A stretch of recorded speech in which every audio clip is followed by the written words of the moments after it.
Hey traders, Akil Stokes here with Tier1Trading.com and welcome back to another episode of The Trading Edge, episode 11. If you guys are new, this is a daily video that my partner Jason Greystone and myself have been doing. It's going to be a part of a series that we run for our members once we have our official launch, but before then, we've just been putting it here on YouTube for you guys to take in and get a little bit of a feel of what you can expect. So there wasn't a lot out there on my radar today. So what I did was I went through the chat and asked people what they would like to look at. And there were a handful of traders that wanted to revisit the euro dollar. Now, if you haven't seen my last Trading Edge video, episode 9, we're looking at the euro dollar. The title was called Deja Vu on the Euro, because essentially we were looking for a very similar trade to something that we took a few weeks beforehand. And it was a very interesting trade. I got involved in this, and I've also been paying attention to the buzz on our chat feed. And there has been a handful of all different types of emotions. There has been traders that have been very, very excited. After all, we dropped about 130 pips after the initial entry. So a lot of traders were making money and they were fired up. There were traders that entered late on a different technique or a different tactic that, well, were getting a little bit nervous because they were seeing all the money being made and they didn't have a chance to get involved.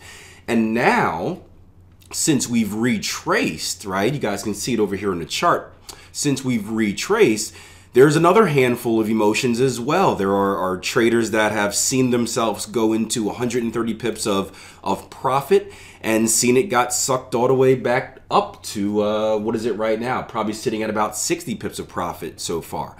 So what I wanted to talk about a little bit today is the emotional side of trading psychology, because that is the true key that separates successful traders from non-successful traders.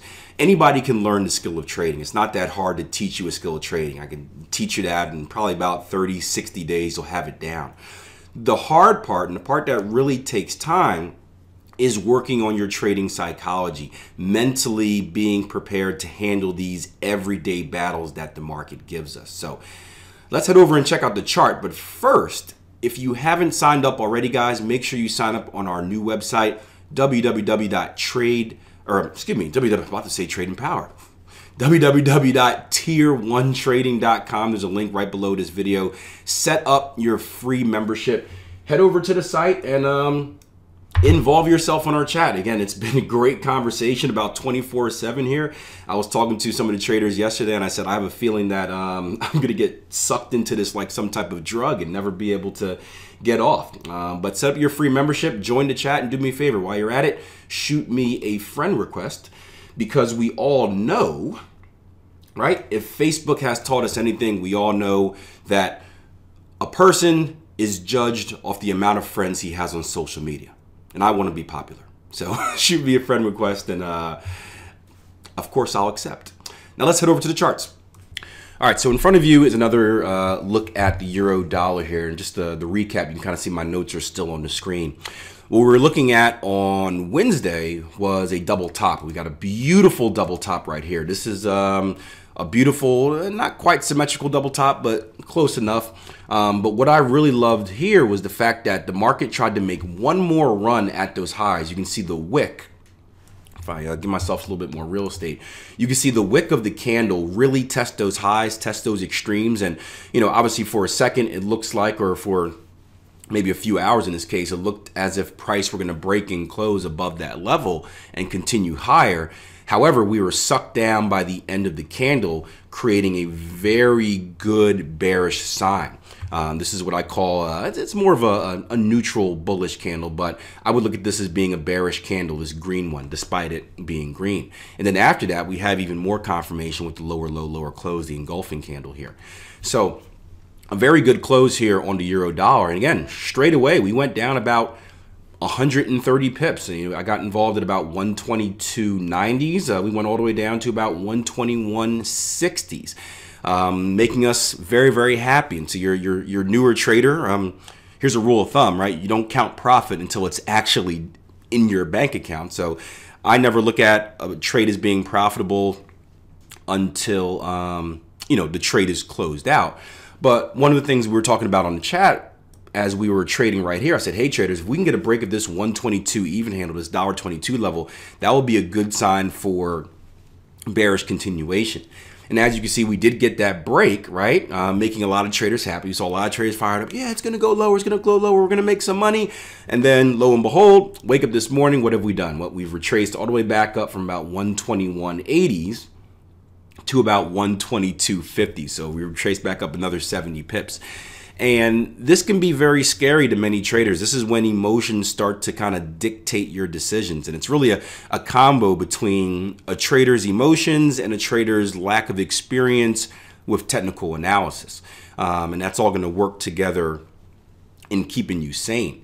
But what many traders will do, and let me know if you've been here before, seriously, shoot a comment in the comment section below. Let me know if this has been you. You see yourself in this trade. Price is broken and closed below. You're up 130 pips. You're happy. You're excited. You got new swag in your walk. You're feeling good. You wake up. You see the market has rallied back 70 pips, and you're like, oh no!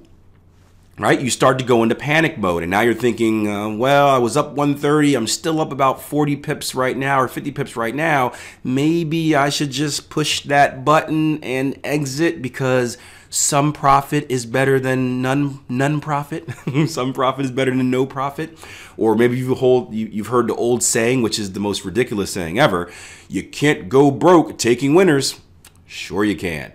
And this is a good example how if you sacrifice your trading, if your winners don't win, if you don't allow your winners to win the amount that they're supposed to win, you can go broke taking winners because your losses will now not be covered. And what I mean by that is, again, in the previous video, and this is why it's important that you keep watching these things, we talked about how this year's been up and down. I think I have 3 winners, 2 losses. So win, loss, win, loss, win, like that. However, still a very profitable 2018. Why? Because my winners are much bigger than my losers. So even if I were to win the same amount of time as I lost, even if I were to lose more than I would win, I would still be in profit because what I win is more. I keep my losses small. I allow my winners to be bigger. If you invert that, right? If you keep your losses normal, but now you're sabotaging your winners and your winners are small, well, now your winners aren't going to make up for your losers. So in order to be a profitable trader, you have to win a higher amount of the time. And the truth is your system is going to have a cap. No matter what type of system or strategy you're trading, there's a cap on how much it will win. A 60% winning system or strategy, maybe on a good year, may bump up to 65, 70, but it's not going to win 80% of the time. It's just, you got to operate within your means. So you don't want to sabotage your trading at this point. You want to stick to 2 things. You want to be strong with your trading psychology, your trading mentality, but you also want to pay attention to the technicals, right? There is nothing here so far that has told us to be fearful of this trade. We've got 2 nice zones right here. We've got a nice zone right here. We have a nice zone right here of selling pressure. We have a break and close below our previous level of structure. None of our rules on how price should move have been violated. And if you know those rules, if you're comfortable with those rules, that's going to give you confidence within this trade. Another thing that's going to give you confidence in this trade is really just believing in yourself. Hopefully, if you took this trade, you took it because this is something that you've back tested. This is something that you've worked on for hours and hours and days and weeks and months, and you've built that confidence in your system. That's one of the reasons I always encourage manual back testing. I don't really believe in, throw your system into a little mechanical deal and let it spit out the numbers, right? That's good. It tells you if your system is profitable. And if you're trading an automated system, that's fine. But if you're going to be manually trading, meaning you are physically going to be pushing the buy and sell buttons, you need to manually backtest. Because when you go through that process of looking at hundreds and hundreds of trades, and it's horrible. I hate it. I hate it. Well, I like the beginning. I like the end. I hate the long, drawn out middle, right? It's like a movie. You get action in the, get a lot of action in the beginning, and then you know there's something good coming at the end, but the middle is just like, come on, just get to the point. That's how backtesting is for me. But when you go through that process and you're taking trade and you're manually inputting each data on the trade, you go through the different swings. So you see the highs and lows of your trading strategy. And there are times you get really excited, like, oh man, this is going to be the best system ever. I'm going to win some type of award and be a millionaire in a month. And then you see the lows, you're like, oh man, why am I still testing this thing? It doesn't work. And being able to go from one to the other, it builds mental toughness in you because you know that you went through bad patches in the past. However, they still turned out good in their bigger results. Or in a particular trade, you've seen trades like this where they've looked like they're going into profit, and then they reverse against you, but then eventually they come back and go into profits. That's one way to build your mental toughness. Another way is surrounding yourself by like-minded individuals. I mentioned the chat earlier. One of the great things that I've noticed in the chat is we have a handful of different traders at different levels. And we have younger traders or newer traders that are panicking. And then it's really, really, really cool to see the older traders, the more experienced ones, come in and just lend their 2 cents saying, hey, relax, man. Stick to your stops, stick to your targets. You got this. Or, hey, I'm in the same trade. Here's what I'm doing, and lending advice. And it may not seem like much, but just that little bit of support that those traders are being given, that may be the difference between them clicking that sell button and exiting a trade prematurely, or staying in a trade and potentially holding out for profits. Another great example, I don't have it with me, but I put it on Twitter the other day. A trading buddy of mine, he was in a New Zealand dollar trade for I think like 2 months, and he finally hit target twos for about 600 plus pips, and it was one of the most frustrating trades he's ever been in. But I also told him that it's going to be the most rewarding one as well, because being able to sit through it for 2 months and watch it wiggle up and down and stick to your guns, right? Being rewarded with that profit, there's never going to be a trade that's going to hurt like that again. And that's just going to build your toughness for trades to come. So an example here, stick with this. What I was supposed to talk about a trading example. I'm sorry, guys. A trading example for you intraday traders. My bad. I got caught up in a rant here. A trading example for you intraday traders is going to be this. We talked about the lower low, lower close under that 122 level. Wait for price action to come back into this level. You can see we're getting there right now. If we were traced a little bit higher into these highs right here, right below 122.80s, that's going to be another opportunity to sell. So you can look for price action to come really anywhere in this zone. But obviously, the higher you wait, the better your risk reward is going to be. And you can easily set yourself up with a trading opportunity where you look to get short right here and trade it back down to retest previous structure lows. And you can see that, whether you're taking a stop right above these highs, or if you're taking a longer stop or a larger stop, even above, this is going to be a little safer version right up here, you're still going to get a pretty decent risk reward no matter what. So there still is a trading opportunity at hand. Again, I apologize. I didn't realize I went 10 minutes, but important subject. So anyway, trading opportunity here on the euro dollar if we retrace back up the structure here. 2 other ones that I was looking at were the euro pound. We'll go through these quick since it's already almost a 15-minute video.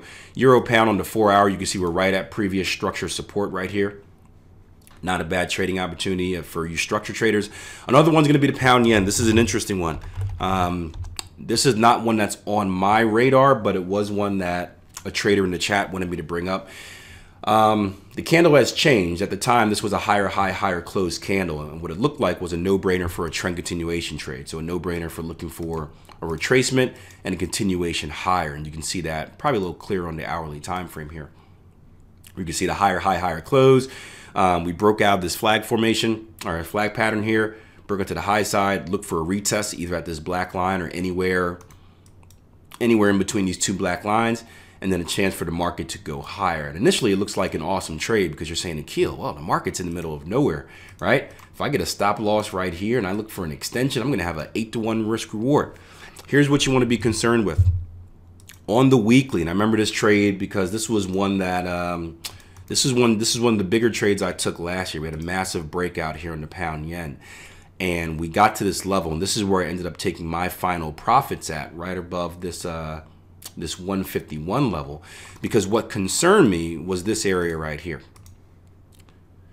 and more particular this wick. The fact that after we broke below here, I believe this was all the Brexit stuff. After we broke below here, we came back up to try to retest this level, and it was beaten down pretty aggressively. So I'm not too keen on predicting any type of extension here because we're technically, for me at least, we're in a potential reversal zone. So I'm not excited about any type of trend continuation trade. That's me personally because of what's happening on the higher time frame. But it's definitely worth a shot if it's something that's in your rule book. Again, if you allow price action to come back down to these lows, you have a very nice shelf here. you can set yourself up with a pretty decent continuation trade. And if you want to be more conservative, here's how I would look for it. I wouldn't mind taking a trading opportunity right here. My thing is, I'm just not shooting for the extension, so I don't even mind shooting for a retest of structure here at 154s, or probably a little bit lower 154s around here. But I have no intention of holding on to secondary targets, holding on to extended targets, and looking for any type of continuation. So for me, we're gonna have to have a deep retracement back down into the structure shelf for me to be interested. But that's just my perspective, guys. Of course, if trade what you see. I'm not here to give signals. I'm not here to give the say all be all. These are just my opinions. That's all it is. So I appreciate you guys hanging with me, especially for you guys that made it through the rant into the actual trading opportunities. Again, don't forget to set up your free membership on trading. Gosh, that's twice, on tier1trading.com. Shoot me that friend request as well. And as always, leave me a comment below this video. Let me know what you like. Let me know what you don't like. And I'll see you guys. Ooh, this may be the last one. I probably won't be doing these next week because we have the live event. I didn't think about that. I'll have to see. This may be the last time you guys see me here on YouTube for the Trading Edge video. I don't know, but I'll figure it out. You guys that are following me, you're in the mix with me on social media, so I'll let you know. But next week we do have our live event, so I'm probably gonna have my hands full with teaching and trading and all that other fun stuff. Anyway, plan your trade your plan. Hope you guys have a great trading day. Hope you guys have a great weekend, and take care.